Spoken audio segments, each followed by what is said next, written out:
You might be breaking out and blaming your skincare, but your makeup brushes haven't seen soap in 2 months. Now, I'll be showing you guys how I wash my makeup brushes. Let's be real, we spend all the money on good makeup, soft skin and flawless finish, but we keep reusing dirty brushes like it's nothing.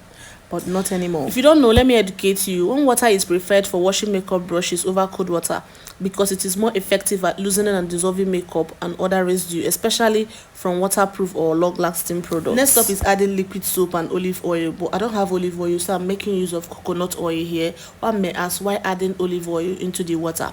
The essence is it helps to loosen and dissolve makeup residue, especially oily or waxy products, making them easier to remove with soap and water. What you don't know is that olive oil acts as a conditioner, helping to soften and maintain the health of the bristles. If you observe very well, you will notice that the brushes were very dirty. So the process I did initially for the first part, I repeated it again for the second part before using my tablet soap to wash the brushes one after the other. Do well to enjoy the rest of the video. Bye.